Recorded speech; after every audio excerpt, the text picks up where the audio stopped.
On November 22nd, the Orthodox Church celebrates the memory of the martyr Cecilia of Rome. Now, Cecilia is a very, very famous saint worldwide, and most people have heard of her, though few really know the details of her life. They are aware that she is considered the patroness of music, but beyond that, not much is generally known. Cecilia contested in her martyrdom, we believe, between 222 AD and 225. Now, there are many, many legends surrounding this saint. Some of them, of course, are unreliable, but there are a few things that stand out in common among many of them. The first is that she was betrothed after being raised by parents that were essentially idolaters. She was betrothed to a man named Valerian. Now, Valerian himself was also a pagan. Cecilia, having learned Christianity from unknown sources even from a very young age and was already engaged in ascetical efforts, she came to Valerian and told him one night that God wished that she preserve her virginity and that she had a fiery guardian angel who would strike down anyone who tried to do otherwise. She asked Valerian, "Are you willing to accept this? Because if you do, you too will be vouchsafed to see this angel.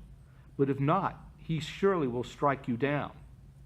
Now, Valerian questioned Cecilia about this, not exactly what he was expecting to hear from his bride-to-be, and asked what he must do in order to witness the angel. In fact, he said, "Show me, and I'll believe you, and then I'll respect you." And she said, "No." She said, "What you must do is go to Rome, into Rome, talk to a specific archbishop, and become a Christian." Well, Valerian did this, and through a series of almost miraculous events involving this particular archbishop, he fell down before this man and reverenced the gospel and was told to worship the Father, the Son, and the Holy Spirit, the Trinity, one in essence and undivided. Valerian did this, and immediately upon doing this, he returned to Cecilia and was able to see that she was conversing with the fiery angel that he was told of.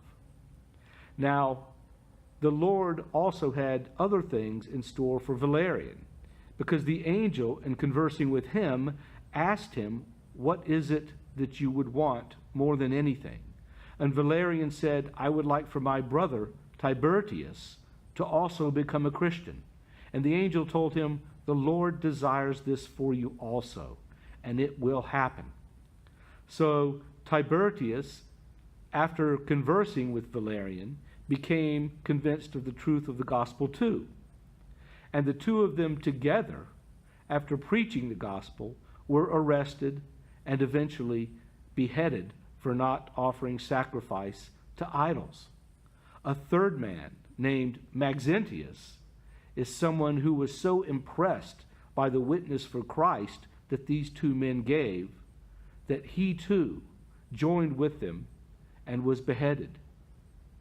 Cecilia did not live too much longer, according to the sources that we have, and also was suffering martyrdom underneath the sword which came to her neck, but yet was botched by the executioner, so that she lingered on for 3 days before she finally reposed. Now, Cecilia, some might be asking, was connected with music, and many people often wonder why. I mean, did she play an instrument? What was it?